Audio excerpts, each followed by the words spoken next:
1988년 해서 드라마 시리즈가 계속 이어지면서 30대에서 40대 사이에 굉장히 인기몰이를 했습니다. 드라마가 인기 있는 이유는 아마도 그 시대의 상황을 잘 응답하고 살아가는 주인공들의 모습이 우리의 삶에 공감이 있었기 때문이라고 생각합니다. 그 주인공들은 특별히 어떠한 역사를 만들어 가거나 그 나라를 흔들 만한 그런 놀라운 사건들이 그 드라마 안에서는 일어나지 않습니다. 주인공들이 하는 일들은 소소한 일상을 살아가면서 그 일상 가운데 주어진 삶에 응답하면서 사는 모습을 우리에게 보여주고 있습니다. 응답하라 시리즈를 보면서 여러분들은 어떤 생각을 하고 있습니까? 아, 재미있구나. 또 다음에 응답하라 무슨 시리즈가 나올까라고 생각하지 않습니까? 우리가 그 응답하라 시리즈를 보면서 아무런 역사를 일으키거나 큰 몰이를 하지 않았음에도 불구하고 소소한 일상 가운데 응답하며 살아가는 그들의 모습 가운데 질문해 볼 것은 과연 하나님이 이 시대의 그리스도인 우리에게는 무엇을 응답하며 살길 원하시는가라고 질문해 볼 수 있을 겁니다. 하나님은 우리에게 무슨 응답을 원하실까요? 지금 이 시대를 살아가는 우리, 하나님이 부르신 우리, 하나님이 부르신 나에게 무슨 응답을 듣기를 원하실까요? 어떠한 역사를 일으키지는 않지만 삶에 있어서 큰 주춧돌이 되지는 못하지만 분명히 하나님께서는 우리의 삶 가운데 소소한 일상 가운데 우리가 하나님께 응답하기를 원하실 것입니다. 오늘 본문이 저에게는 그 답을 주는 본문이었습니다. 오늘 말씀의 제목이 너무나도 쉬운 정답입니다. 하나님께서는 굉장히 쉬운 답을 저에게 주셨습니다. 하나님은 우리에게 은혜를 주셨습니다. 어떤 은혜입니까? 우리가 사순절이 되면 사순절 영상을 보게 되는데 그 영상 중에 대표적인 영상이 있습니다. 내용은 이렇습니다. 한 운전기사가 있습니다. 운전을 아주 잘하는 사람이었고 운전 경력이 15년이 넘었습니다. 한 번도 사고를 내지 않는 베스트 드라이버입니다. 그는 버스를 운전하면서 운전하는 코스가 15년 동안 한 번도 바뀐 적이 없습니다. 더군다나 그가 운전하는 그 코스, 버스 코스는 자신이 살고 있는 집 주변이었습니다. 그래서 그는 늘 익숙한 사람들, 자신의 이웃들을 버스에 태우고 운전을 하며 다녔습니다. 참으로 즐거운 운전길이었죠. 왜냐하면 자신은 그 길을 너무나도 잘 알고 있었습니다. 그런데 이 운전수가 운전하는 이 버스길은 그 커브가 많이 있고 조금은 협착한 길이었습니다. 익숙하긴 하지만 익숙하지 않은 사람들에게는 사고가 날 수 있는 확률이 높은 길이었습니다. 이곳에 사는 사람들, 이 버스를 타는 사람들, 아침에 출근하고 퇴근할 때 이 버스를 이용합니다. 그리고 15년 동안 만나왔기 때문에 언제나 항상 웃으면서 그 차를 탈 수 있었고 사람들은 그 운전기사를 굉장히 믿었습니다. 편안한 운전에 아침마다 밝은 미소로 맞이해주는 그 운전기사가 너무나도 좋았습니다. 그런데 하루는 비가 많이 오는 날이었습니다. 오늘도 변함없이 버스 기사는 손님들을 가득 채우고 기분 좋게 운전하고 있었습니다. 그런데 웬일입니까? 비가 오는 날 그 앞에 캄캄하지만 익숙하기에 너무나도 잘 운전할 수 있는 그 길에 갑자기 10살 정도 된 한 남자아이가 우산을 쓰고 길 앞에 나타난 것입니다. 비가 오는 길이었습니다. 옆에는 낭떠러지가 있었고 길은 협착했습니다. 이 버스 운전기사는 어떻게 했겠습니까? 앞에 10살 정도 된 남자아이를 보고 버스 안에 타고 있는 승객들을 보았습니다. 이 운전기사의 선택은 브레이크를 최대한 밟지만 협착한 길이고 낭떠러지기 때문에 운전대를 옆으로 돌릴 수는 없었습니다. 그래서 최대한 브레이크를 밟았지만 결국에 10살 남짓한 남자아이는 그 자리에서 죽고 말았습니다. 운전기사는 버스에서 내렸고 그 아이를 안고 울었습니다. 버스 안에 타고 있는 승객들은 굉장히 그 운전기사에게 비난했습니다. 그렇게 잘 아는 사람이었고 친절한 운전기사였지만 어떻게 운전을 그렇게 해서 저 아이를 치일 수 있었느냐, 좀 더 조심했으면 어떻겠느냐라고 했습니다. 그곳에는 아수라장이 됐고 그 운전기사는 계속해서 그 아이를 안고 있었습니다. 그런데 그곳에 한 승객이 이렇게 외쳤습니다. 저 아이는 저 버스 운전기사의 아들입니다. 그 소리에 모든 사람들은 수건해 줄 수밖에 없었습니다. 그 운전기사는 자신의 버스에 타고 있는 승객을 살리기 위해서 자신의 아들을 죽일 수밖에 없었습니다. 우리 하나님은 자신이 만드신 이 세상의 수많은 사람들을 위해서 자신의 독생자를 아들로 죽일 수밖에 없었습니다. 이것이 은혜입니다. 하나님이 세상을 이처럼 사랑하사 독생자를 주셨으니 이는 저를 믿는 자마다 멸망치 않고 영생을 얻게 하려 하심이라. 예수 그리스도, 이것이 우리의 은혜입니다. 하나님의 은혜입니다. 오늘 우리는 하나님 앞에서 심판받을 수밖에 없는 존재이고 본질상 진노의 자녀입니다. 죄와 허물로 죽을 수밖에 없는 비참한 존재이지만 예수 그리스도를 보내주셔서 우리는 구원받을 수밖에 없습니다. 예수 그리스도의 십자가 사랑으로 우리는 구원받았습니다. 이것이 은혜입니다. 하나님이 우리에게 주신 은혜는 예수 그리스도입니다. 이 구원의 은혜는 내가 한 것이 아니라 전적으로 하나님이 선택하셨고 전적으로 하나님이 생각해내셨고 전적으로 하나님이 하신 일입니다. 버스 운전기사가 본인이 생각하고 본인의 아들을 죽일 수밖에 없었던 상황에 놓여 있을지라도 그가 생각하고 선택한 것처럼 하나님은 본질상 죄된 우리를, 진노의 자녀를 구원하시기 위하여서 하나님이 계획하셨고 하나님이 선택하셨고 하나님이 하셨습니다. 이 전적인 구원의 역사가 하나님이 우리에게 주신 은혜입니다. 우리는 이 은혜를 어떻게 응답하시겠습니까? 오늘 바울은 8절에 이렇게 기록하고 있습니다. 우리 8절 말씀 함께 읽어보도록 하겠습니다. 너희는 그 은혜에 의하여 믿음으로 말미암아 구원을 받았으니 이것은 너희에게 난 것이 아니요 하나님의 선물이라. 하나님의 전적인 계획이었고 하나님의 전적인 생각이었고 하나님의 전적인 선택이었고 하나님이 전적으로 우리에게 보내주셨습니다. 이것은 우리에게 선물입니다. 그런데 중요한 말이 있죠. 너희는 그 은혜에 의하여 무엇으로 말미암아? 그렇죠. 믿음으로 말미암아. 모든 것은 하나님이 하셨습니다.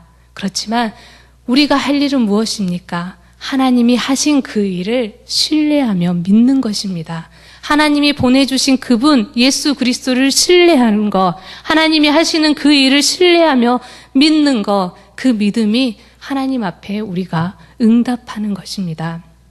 사랑하는 여러분, 여기에서 문제 하나를 내볼까요? 정답은 2입니다. 자, 계산 문제인데 한번 생각해 보십시오.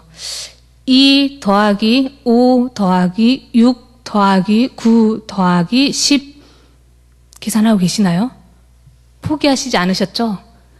빼기 6 빼기 9 빼기 4 빼기 7 빼기 4는 몇일까요? 네, 답이 나왔죠. 누군가는 답을 했습니다. 자, 다시 한번 문제를 내보겠습니다. 정답은 1입니다. 5 빼기 4 더하기 6 빼기 7 더하기 1 더하기 543 빼기 356 빼기 188. 정답은 무엇일까요?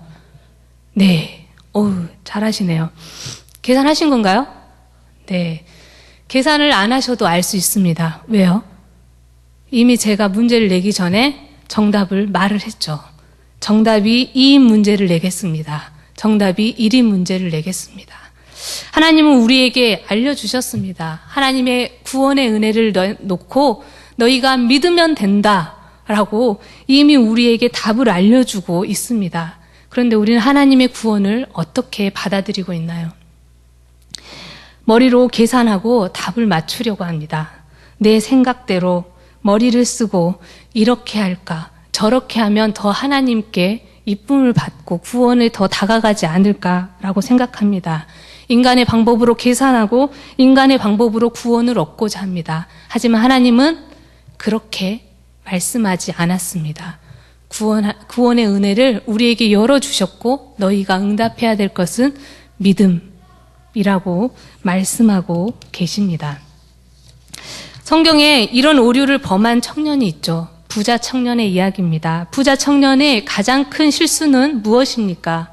그가 돈이 많아서 부에 대한 욕심 때문에 자신의 재물을 다른 사람에게 나누어 주지 못한 것이 문제입니까? 돈이 많은데 그것을 가난한 사람에게 나누어 주라는 예수님의 말씀을 따르지 못한 것이 그의 가장 큰 실수입니까? 돈을 네가 가지고 있는 소유를 나누어 주어라 했을 때 아무 말 못하고 돌아가 버린 그 부자 청년의 가장 큰 실수는 그가 소유를 나누지 못한 것이 실수가 된 것이 아니라 그의 질문이 잘못된 질문이었습니다. 마태복음의 기록에는 무엇이라고 그가 예수님을 만나서 질문합니까? 선생님이여, 내가 무슨 선한 일을 하여야 영생을 얻으리이까? 마가복음, 누가복음에는 이렇게 말합니다. 내가 무엇을 하여야 영생을 얻으리이까? 이 질문에서 무엇이 잘못됐습니까? 그는 무엇을 해야만이 영생을 얻는다라는 잘못된 지식을 가지고 있었습니다. 내가 무엇을 해야 영생을 얻으리이까? 내가 무슨 선한 일을 해야 영생을 얻을 수 있습니까? 하나님의 영생은 그렇게 주어지는 겁니까? 하나님께서는 이미 말씀하셨죠. 내가 십자가의 사랑, 예수 그리스도를 보내준 것은 너희에게 준 것이고 너희가 해야 될 것은 무엇이라고요? 이미 알려준 것, 믿으라는 것입니다. 하나님이 하시는 일을 신뢰하며 믿으라고 말씀하는 것입니다. 그래서 오늘 어떻습니까? 에베소서 2장 9절에는 바울이 못을 박듯이 말을 하고 있습니다. 이렇게 말하죠. 행위에서 난 것이 아니니 이는 누구든지 자랑하지 못하게 함이라. 너희의 행위에서 난 것이 아니다. 구원은, 영생은 너희의 행위에서 난 것이 아니다. 라고 말을 합니다. 행위에서 나면 어떻다고요? 떠벌리고 다닐 것이다. 너희는 내가 이렇게 했기 때문에 내가 이렇습니다. 라고 말할 것이다. 라는 것입니다. 그렇지만 사랑하는 여러분, 하나님은 누구의 행위로 인하여서 무슨 선한 일로 인하여서 우리를 구원해 주신 것이 아니라는 겁니다. 그래서 우리의 많은 사람들이 하나님에 대해서 무엇을 해야만이 구원을 얻는다라고 생각하는 경우가 종종 있다는 것입니다. 하나님은 공평하신 분이시죠. 그래서 성명이 시인, 우리가 잘 아는 성명이 시인 있지 않습니까? 공평하신 하나님을 시를 쓰고 그것을 노래로 만들어 우리는 부르고 있는데, 그는 엄마 뱃속에 있을 때 엄마의 실수로 약을 잘못 먹어서 내성마비로 태어났습니다. 그리고 어릴 때부터 밖에 뛰어나가서 놀지 못하였고 늦은 11살에 초등학교에 들어갔습니다. 초등학교에 들어갔지만 친구들과 놀기에는 너무나도 힘든 신체적인 조건을 가지고 있었죠. 힘들게 있는데 초등학교 들어가면서 한글을 알게 되었고 움직이는 손가락 사이로 또 입으로 턱으로 글을 쓰면서 한글 공부를 더 열심히 했습니다. 그리고 성경을 읽기 시작하였고 중학교에 들어가면서 시를 쓰기 시작했습니다. 우리가 잘 아는 것처럼 나 가진 재물 없으나 나에게 있는 건강 있지 않으나 나 남이 없는 것 있으니 나 남이 못 본 것을 보았고 나 남이 듣지 못한 음성 들었고 나 남이 받지 못한 사랑 받았네. 나 남이 모르는 것 깨달았네. 이렇게 시를 썼습니다. 그래서 많은 사람들이 이 송명희 시인이 쓴 공평하신 하나님을 부르면서 이렇게 생각합니다. 하나님은 정말 공평하죠. 송명희 시인에게는 신체적으로 연약한 부분이 있지만 시를 잘 쓸 수 있는 재능을 주셨지, 달란트를 주셨지 라고 말을 합니다. 건강을 주지 않았지만 하나님께서는 저 사람을 이렇게 사용하시는구나. 참으로 공평하신 하나님이구나. 라고 말을 합니다. 그런데 그 말을 들은 송명희 시인은 이렇게 말을 했습니다. 사람들은 참 바보입니다. 제가 말하는 공평하신 하나님은 재물과 건강을 골고루 주는 하나님이 아니라 모든 사람에게 구원의 길을 똑같이 주신 하나님이십니다. 사랑하는 여러분, 내가 없는 것이 저 사람에게 있고 저 사람이 없는 것이 나에게 있으니까 공평하신 하나님입니까? 나에게 없고 저 사람에게 있고 있어도 하나님은 우리에게 동일하게 준 것은 구원의 길입니다. 구원이라는 것입니다. 우리가 알고 있는 공평하신 하나님이 여러분이 생각할 때 이성적으로 얼마나 공평하십니까? 여러분이 이성적으로 생각할 때 저 사람은 잘 되고 나는 못 되고 저 사람은 안 되고 나는 이상하게 잘 되고 내가 뭔가를 잘하기 때문에 하나님께서 나에게 은혜를 베풀어 주시고 복을 주시는 거지 라고 생각하시는 겁니까? 우리의 공평하신 하나님은 누구에게 복을 주고 저 사람은 안 되고 나는 잘 되고 나는 안 되고 저 사람은 잘 되고의 공평하신 하나님이 아니라 모든 사람에게 동일하신 예수 그리스도를 보내주신 그분이 공평하신 하나님이신 겁니다. 사랑하는 여러분, 공평하신 하나님께서 우리를 구원의 길로 초대하셨습니다. 저 사람은 아니고 나만 초대한 것이 아니라 모두에게 예수 그리스도를 보내주시고 너희가 이것을 믿어라 라고 말씀하시는 그 하나님이 우리에게 공평하신 하나님이십니다. 오늘은 사순절을 시작하는 참회의 수요일, 제의 수요일입니다. 사순절 기간이 되면 예수님이 더 생각이 많이 나죠. 그리고 예수님을 더 생각하게 됩니다. 십자가의 사랑을 더 생각하게 됩니다. 오늘이 유난히 그 십자가의 사랑을 더욱 많이 생각나게 하는 날이죠. 하나님께서 우리에게 전적으로 그분이 계획하시고 전적으로 그분이 행하시고 전적으로 그분이 하신 그 일, 예수 그리스도를 우리에게 보내주신 그 모습은 너무나도 공평합니다. 그것이 하나님의 사랑입니다. 그래서 우리 찬양하지 않습니까?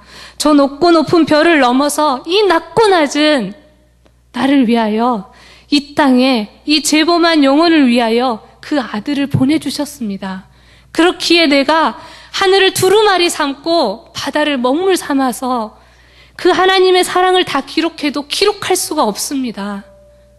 이렇게 찬양하고 있지 않습니까? 이것은 하나님이 우리에게 주신 공평하심입니다. 구원의 하나님이시죠. 그런데 왜 하나님께서 우리를 구원하셨습니까? 하나님께서 이런 은혜를 베푸신 목적이 무엇입니까? 외아들을 이 세상에 주시면서 우리를 구원하신 하나님의 분명한 목적이 있습니다. 그 목적을 오늘 본문 10절에서 말씀하고 있습니다. 우리 10절 말씀 함께 읽어보도록 하겠습니다. 우리는 그의 만드신 바라 그리스도 예수 안에서 선한 일을 위하여 지으심을 받은 자니 이 일은 하나님이 전에 예비하사 우리로 그 가운데서 행하게 하려 하심이니라. 아멘. 성경에서 하나님이 우리를 구원하신 목적에 대해서 말하고 있습니다. 뭐라고 말합니까? 우리로 예수 그리스도 안에서 선한 일을 하도록 지음받아 행하게 하려 하심이라. 하나님이 하신 일입니다. 그런데 무엇을 위하여서요? 하나님이 마련해 놓으신 선한 일. 자, 생각해 보십시오. 하나님이 하신 일입니다. 그리고 하나님이 마련해 놓으신 선한 일이 있습니다. 그 일에 구원받은 자를 참여시키게 하는 것. 그것이 하나님이 우리를 구원하신 목적이라는 것입니다. 구원의 궁극적인 목적은 내가 구원을 받았어! 라는 확신을 갖는 게 목적이 아닙니다. 우리 그리스도인의 가장 큰 단점은 나 구원 받았어! 여기에서 끝난다는 겁니다. 그런데 구원의 궁극적인 목적은 나 구원 받았어! 나 천국에 갈 수 있어! 나는 하나님의 자녀야! 거기에서 끝이 아니라 이건 시작이라는 겁니다. 구원의 확신의 시작은 여기서부터 신앙의 출발이 시작되어지는 겁니다. 삶에 있어서 나 구원받았어, 나 그리스도인이야, 나 하나님의 자녀야 해서 끝나면, 그 확신에서 끝나면 그건 신앙의 출발점에서 자신의 신앙이 끝나는 겁니다. 하나님이 원하시는 구원의 확신은 하나님이 마련해 두신 선한 일에 구원받은 그리스도인이 참여할 수 있도록 하는 것입니다. 그것은 하나님이 예전부터 뭐라고요? 전에 예비하사 이미 예비해 두신 그 선한 일에 우리를 참여시키고자 하는 것입니다. 천당에 갈 수 있는 천국 티켓을 확보했다. 여기에서 끝난다면 이건 신앙의 출발점에서 자신의 삶이 신앙이 끝나는 것입니다. 하나님이 원하시는 구원은 하나님이 우리에게 열어주신 그 구원을 예수 그리스도의 보내심을 믿고 지금부터 구원의 확신을 가지고 하나님이 마련해 두신 그 선한 일에 우리가 참여하고 우리가 하나님이 하시는 일에 사용되기를 원하는 그 모습이 구원의 확신을 가진 그리스도인의 모습이라는 것입니다. 사랑하는 여러분, 하나님께서는 우리에게 예수 그리스도를 선물로 주셨습니다. 그 예수 그리스도를 믿으십니까? 그 예수 그리스도를 믿는 그 자가 그리스도인입니다. 그리스도인이 해야 할 일은 무엇입니까? 하나님께서 선하게 하시고자 하는 그 일에 제가 참여하겠습니다. 그리고 하나님이 그렇게 예전부터 예비해 놓으신 그 일에 내가 동참하겠습니다. 이 사순절 기간의 시작이며 사순절 동안에 우리가 더욱 그리스도인으로서 확신을 가져야 할 것입니다. 하나님 나를 선택하시기 위하여서 하나님이 전적으로 계획하시고 하나님이 생각하시는 대로 예수 그리스도를 보내주셨습니다. 내가 그 예수 그리스도를 믿습니다. 그 믿음으로 구원에 출발합니다. 하나님의 선한 일을 이 땅 가운데 동참할 수 있는 참된 그리스도인으로 살겠습니다. 이 결단이 우리 가운데 있길 소망합니다. 기도하겠습니다.